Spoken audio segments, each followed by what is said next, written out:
Well, I'm all moved into my new place. Check out what I did with my display here. Got this Godzilla and Lit Goji shelf. A Zone Fighter shelf. And this cool shelf here that's just Godzilla merch history. It's like a museum in here. And real talk, 1000% honesty, most of the things I just showed you come from Buy.jp, the sponsor of today's video. With Buy, you can buy from dozens of stores in Japan, including the Godzilla store, and you can also bid on auctions in Japan through Buy, just like you would on an American auction site. Currency conversions, language translations, Buy takes care of all of that. They'll store everything you buy in a private warehouse until you're ready to have it all shipped to you at once. People constantly ask me where I'm getting these things. 9 times out of 10, it's Buy. I've not been secretive about this. Buy. Hey, big spender, sign up for Buy using my link in this video's description, and you'll get 2,000 yen of free shopping money. There's your present from me. Happy shopping. Do you like giant monsters? Do you like video games? Do you like chickpeas? Well, my friend, 2022 was your year. Except for the chickpea part.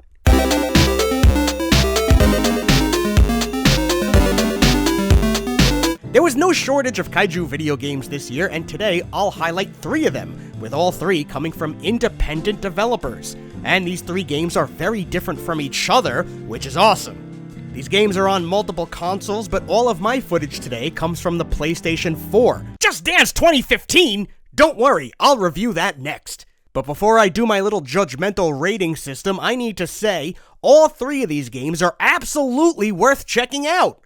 They are all well-made, competent games, and I want to congratulate all 3 development teams for what they've accomplished. Anyway, on with the show, starting with Dawn of the Monsters. This game was developed by 13AM Games and was released in March of 2022. It's available on Switch, Xbox, and PlayStation. This one is a side-scrolling beat-em-up, and I've been saying for years that giant monsters would actually lend well to the side-scrolling beat-em-up genre. Aside from Godzilla-type movies, this game also pays its respects to Ultraman and similar superhero tokusatsu, giving you 2 monsters and 2 Ultra types to choose from. It's got some lore which I won't get into, but look at this animation. It's got a cool moving comic book motif. This would work great as a cartoon series. And check out how the animation's unique style carries into the actual gameplay.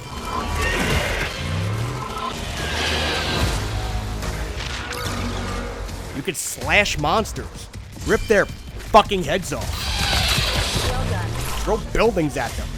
There's plenty to do, and the game features an upgrade system as well to keep things fresh. There is a level of repetition to this, a feeling of grinding, but I think that's more of a commentary on the beat-em-up genre than this game specifically. Still, I think, like most beat-em-ups, this one's better with a friend than single player. I love how this game presents. I really dig the way the background moves there. The story is a great modernization of the classic military versus monster tale. The direction is great. I think the music, while fine, might be its weakest point.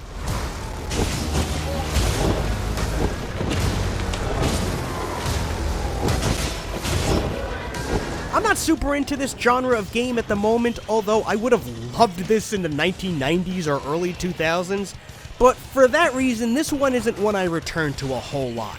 But that's just me. Definitely check this out. 3.5 stars!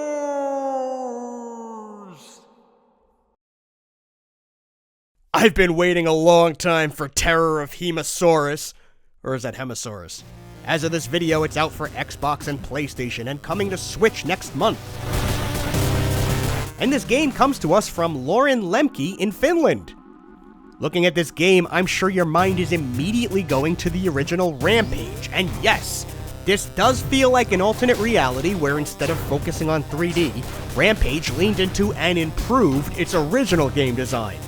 You do get to choose from several monsters, and you do work your way around America smashing cities, and like Rampage, Hemasaurus is less about paying homage to giant monster movies, and more about using them as a vehicle to mix some cartoon violence with social satire. But unlike Rampage, this game is out for blood!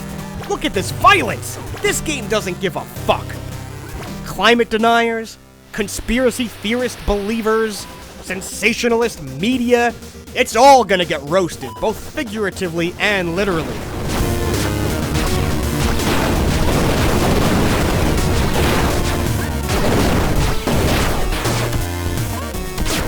It's like this game was made to be catharsis after you read some of the worst tweets you've ever read, and I'm here for it.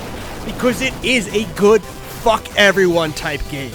Fuck your car, fuck your helicopter, fuck— oh shit, is that guy in a wheelchair? Jesus Christ, man. It's very unassuming because Hemasaurus himself looks like some kind of Godzilla from Game Boy, or some other harmless variation. Your monster is free from melting polar ice caps, but wait, it's more complicated. It was actually put there by people in the future to kill stupid humanity today to save the Earth of tomorrow. And kill you will. You can eat, kick, pick up and toss people. It solves the Rampage problem by letting a monster climb any part of the building instead of just the edges. And it's just chaos! My favorite parts of the game is where everything's being obliterated at once. It's just so satisfying. Look at these people go flying and splattering down. It's good game physics. You can pick up and just smash a city, or play story mode with levels that might have different goals. Kill X amount of people, destroy Y amount of buildings. The game mixes things up pretty well. And as you smash, you build a special attack meter, which allows you to do some major damage. Different monsters have different special attacks. Like this sloth monster goes all zen while everyone around him dies. I wish there were more differences in how each monster plays, but that's just a nitpick. You can play this one with friends, and as usual, it's great to share the experience. Truth be told, I love this game. It taps into my old retro gaming heart and love of giant monsters. Plus, it's funny as hell. It's just so biting. It's the kind of game where someone somewhere will read one of the jokes and then definitely complain in my comment section. And if you're that person, this is you. This is you I'm eating here. And kicking. Fuck off. 4 stars! GigaBash was made by Passion Republic Games and is out on the PlayStation. It features 10 original kaiju and toku characters in an action brawler setting that can go from 1 to 4 players.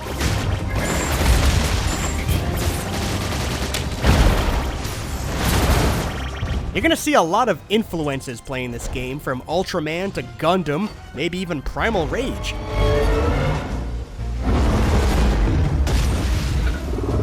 And the mechanics of this game feel like the developers took bits and pieces of other games to combine them all into this, like some kind of video game Megazord. It evokes the Godzilla Pipeworks trilogy games, King of the Monsters, War of the Monsters, Smash Brothers, and on and on and on.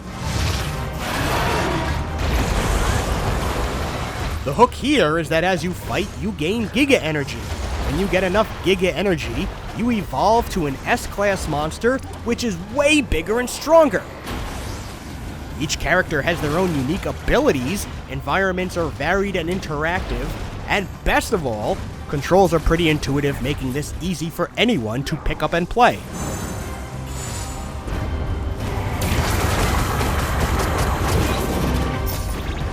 The game has some single-player campaign modes to enjoy that touch on the lore of this universe.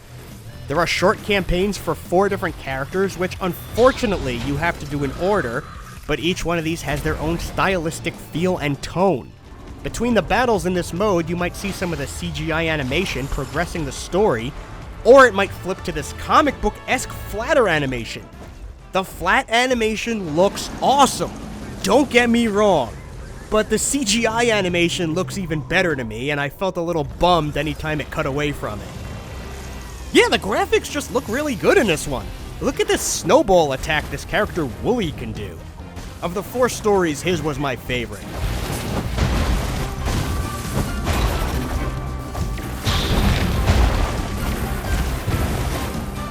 I don't love every character design, but I dig this Giga Man dude, an obvious Ultra homage, and Thundertross is badass.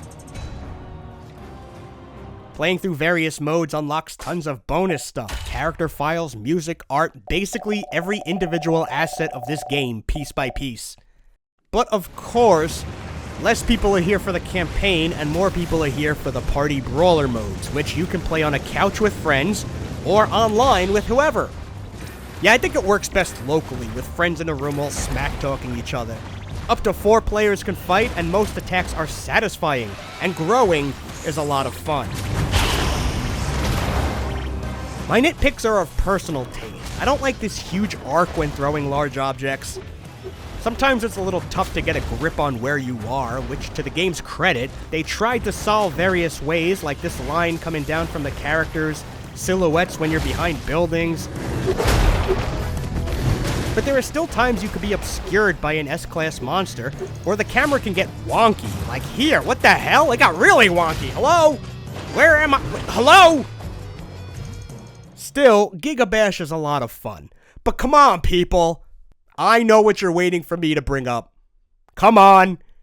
Come on! In December 2022, 4 officially licensed Toho monsters were added to this game as a DLC.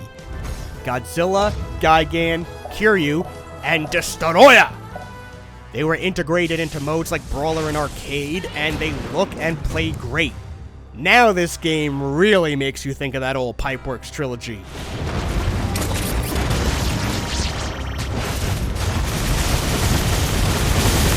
It's been a while since you could fight as Toho monsters in a fast, energetic format like this, and it is fun to play as them. What are you, crazy? Of course it is. Look what Kiryu can do. Ah, pew pew pew pew pew pew pew. When Godzilla goes Giga mode, he turns into Burning Godzilla. That's a nice touch. Yeah, come here, Destoroyah. It's time for a rematch. I like to pick monsters up and then blast them in the face,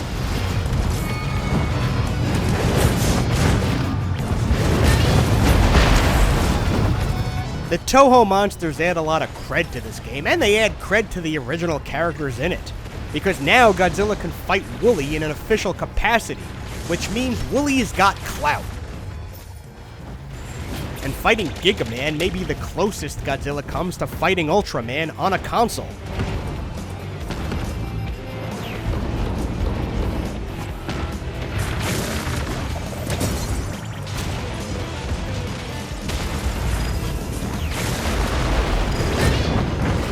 Look at this, it's Godzilla's worst nightmare. The city is finally fighting back. Oh, what the fuck? Oh,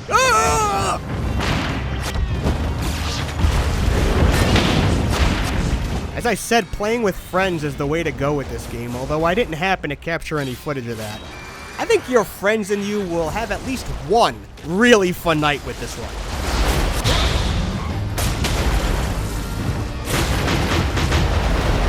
The Toho monsters make this game much more attractive and kinda hard to judge on its own merit. Hell, if they add 4 more Toho monsters, people might start looking at this like a full-blown Godzilla game. It's quite an advantage to have the big G. I do think this game is very enjoyable if you let the original characters have some time to grow on you, but come on! Godzilla! Like, Godzilla is here. Seriously, fuck Skorak. Get out of here! 4 like 4 1/4 of a star. Which of these games have you played? Which do you want to play? Which do you enjoy? Tell me in the comments. It was a good year to be a kaiju fan. We've been blasted in the face with a ton of merch and news from official properties, but even more so, I like to celebrate the successes of those inspired by those properties. Don't sleep on any of these games. At least one will likely get its hooks in you. Until next time.